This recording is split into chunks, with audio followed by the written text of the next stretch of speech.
And welcome back, everyone, to Between Bells on Cheddar. Axiom Medical provides off-site and on-site healthcare management services.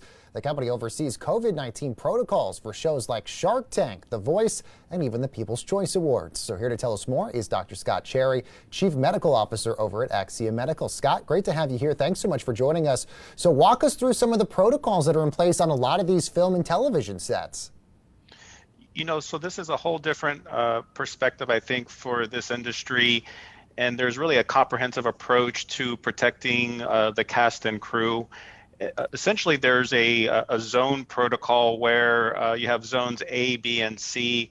Zone A is for the cast and for anyone coming into contact with the cast that can't wear personal protective equipment. Face masks have become much more common in the nation now with COVID-19. However, the cast can't wear protective equipment while they're actually on, being filmed. So they actually receive a fair amount of testing. Then you have Zone B, which is the supporting crew, and they would get tested about once a week. Zone A would be tested 3 times a week for COVID. And then Zone C is really those kind of from the general public or coming onto set occasionally, but not interacting with the cast who may not be in personal protective equipment. Another approach we've seen with COVID is that this has been a very challenging virus to contain. And so really you need a multi-layered approach that starts out with personal hygiene, environmental hygiene, and then making sure people attest to their health daily to make sure they're not symptomatic.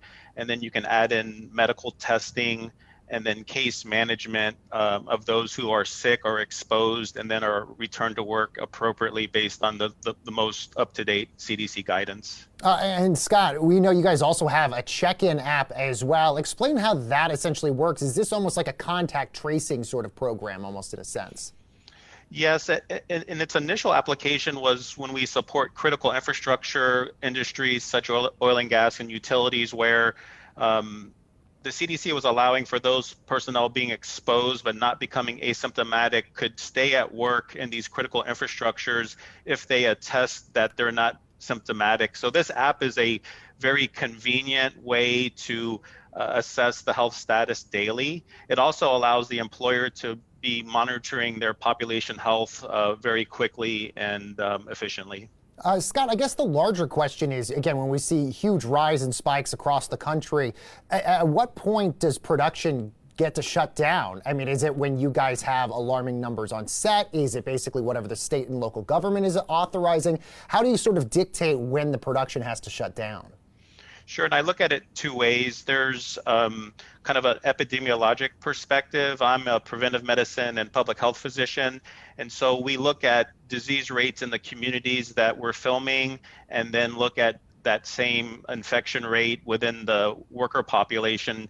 If we see a higher rate, then we would actually recommend shutting down. Also, there's, like as you mentioned, state and local counties may have their own guidance. And so potentially like in LA County, as few as 3 cases may cause a production to shut down. Yeah, we're all fascinating, Scott. It's potentially starting next week, depending on when the FDA officially grants approval on the vaccine, we might start seeing millions of Americans before the end of the year start getting a vaccine. Is the idea in 2021 that these sort of protocols that you guys put in place in terms of testing and all that still will be in place even when people are getting vaccinated? Or is the thought here, as more people start getting vaccinated, including crew and everybody else, that slowly the amount of testing starts to dwindle down a little bit? We've been looking into that very carefully. The data that we're seeing from the vaccination studies are looking really at minimizing disease and not necessarily preventing infection. And so I think what's primarily driving most of our preventive medicine strategies is infection rate and trying to prevent infection, with the vaccine's primary outcome right now that we're tracking as preventing severe disease, hospitalization, and death.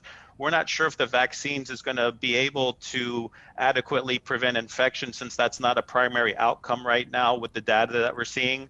So we're expecting to continue all of our layered approaches and supporting all of our clients to make sure that their employees are as safe as possible. All right, Dr. Scott Cherry, Chief Medical Officer over at Axiom Medical. Great to have you here, sir. Thank you so much for joining us. And don't go anywhere, guys. Your future home is coming up next.